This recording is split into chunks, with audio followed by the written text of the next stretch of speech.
da Então, população. aí a Zoe aí liga com outro ponto que eu ia comentar também. Gente, o Silvio Santos, ele era um cara da mídia. E assim, gente, a mídia, ela tem um poder tão grande que a gente não tem noção, sabe? A mídia, ela pode ditar os rumos de uma nação inteira. Vocês têm noção disso, gente? Sabe? É um Eu bagulho assim conheço gente, assustador, velho. eu conheço gente que passava o domingo inteiro de cara para o Silvio Santos. Meu Deus. Nossa. E ele era extremamente classista, ele brincava muito com a miséria. Ele tratava o pobre como. Eu percebia isso, como se fosse assim, para ele era um tipo um zoológico. Ali existem vários tipos de pobres, então eu vou farmar de acordo com a pobreza de cada um. Né? Aviãozinho! Quem quer aviãozinho? Não, isso é o de Olha o menos. aviãozinho.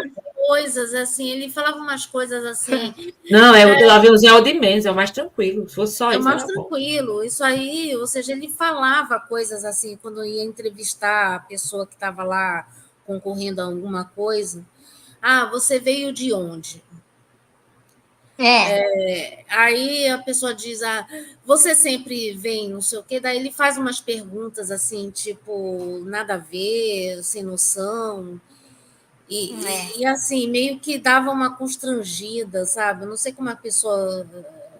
Tem um vídeo que a Mari que faz, que pegou um trecho assim, que aquilo é muito. Que com criança, marcou e a pessoa lembra, né? Que ela vai dizer assim: eu quero ser cantora quando crescer.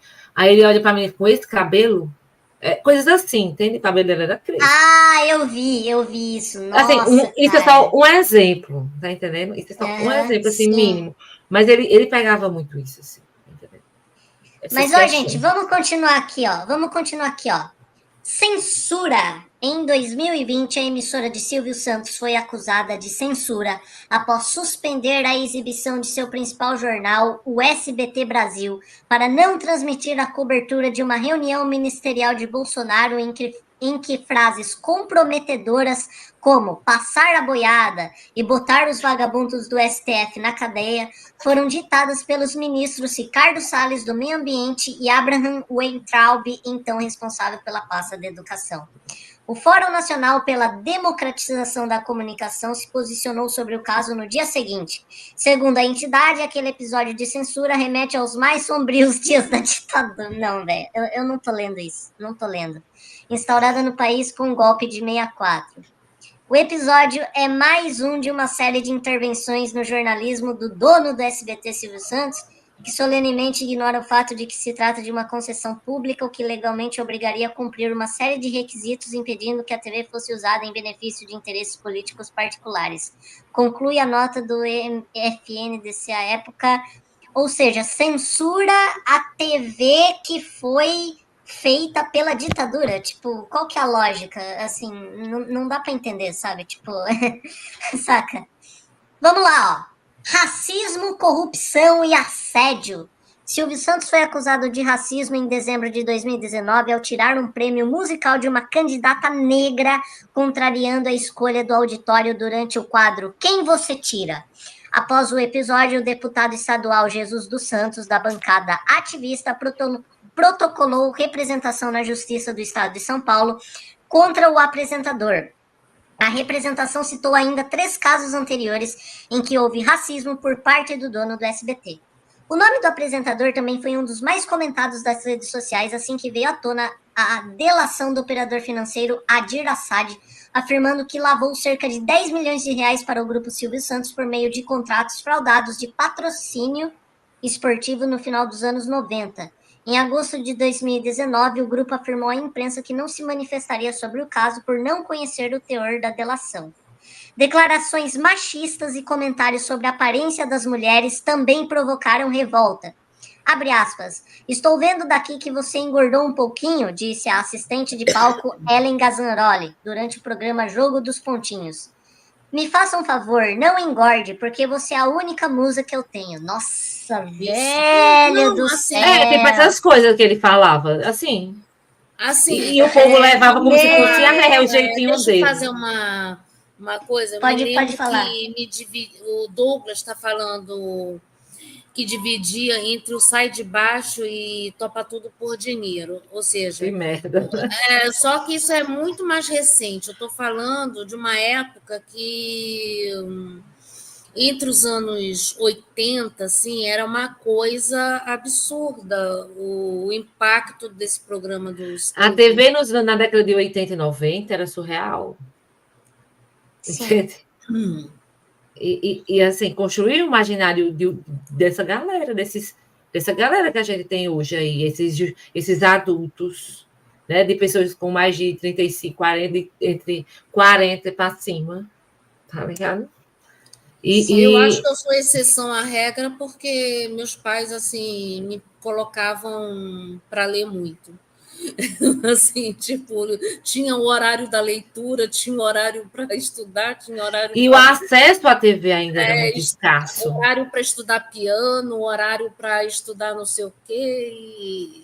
Se a gente tivesse a comunicação como é hoje na década de 80, nossa. Porque o acesso à TV ainda era muito precário, entende? Então as pessoas se juntavam para ver aquilo à noite no domingo, né? A gente fala dessa década, né? Porque era difícil, não era assim. O rádio sempre foi o grande boom, né? No Brasil, o rádio sempre era onde chegava nos rincões, era a rádio. Né? A TV é essa grande novidade, né? Que vai aos poucos entrando nos lares dos brasileiros, mas é bem complexo isso aí. Mas daí, justamente, vai entrando com esse tipo de conteúdo, com essa mensagem subliminar, né? Que Silvio Santos, que a Globo, eles manejam muito bem. Manejam mesmo. Não, e muita gente fala que a Globo manipula, não sei o que, daí eu sei assim, gente, o que é o programa, o que é o SBT, gente? O SBT farma muito mais. E assim, você vê que ele falava absurdos, e o povo, não, é o jeitinho dele, sabe as passadas de pano, né? Não, por quê? Porque ele estava no privilégio, era um senhor branco, com dinheiro, dono, patrão, burguês, elitista, ele era tudo, entende? Então, para ele, nem aí, eu tenho dinheiro, eu pago, eu vou falar o que eu quiser, entendeu? Eu vou exercer o preconceito que eu quiser e tiver aqui. Não, assim, para você ter uma ideia, o Silvio Santos, assim, por exemplo, só o fato dele ficar colocando aquele canal dele, assim, uma coisa de louco, porque, por exemplo, às vezes ele começava uma programação, ele interrompia 3 semanas depois e não sei o que, ficava por isso mesmo, colocava coisa no lugar, não tinha, era uma coisa completamente caótica. E esse caos pode parecer um negócio de boas, mas eu acho que tem método nesse caos. Não, com certeza tem método. Com certeza. Tem método nesse caos. Sim. Aí, boa noite pro Frota. Ele falou assim: toda a minha solidariedade a todos os brasileiros que estão enlutados com o falecimento do Silvio Santos. Então, você vê, e aqui enfim chegamos. Né? Que tristeza, né? A pessoa. Tristeza. Outra coisa para a gente ficar em luto, né? Não, eu estou em luto até agora pelo Caçulinha. Assim, tipo. Caçulinha? Aquele músico lá do Faustão, né? Porque... E a Elke, eu me lembrei, falou de Caçulinha, me lembrei da Elke, não sei porquê. E ela dá uma entrevista dizendo. Peraí, deixa eu só terminar de falar, amigo. Tá bom, não, pode falar. A Elke dá uma entrevista dizendo que Silvio Santos foi a pessoa mais horrível que ela conheceu. A Elke maravilhosa. Nossa, velha.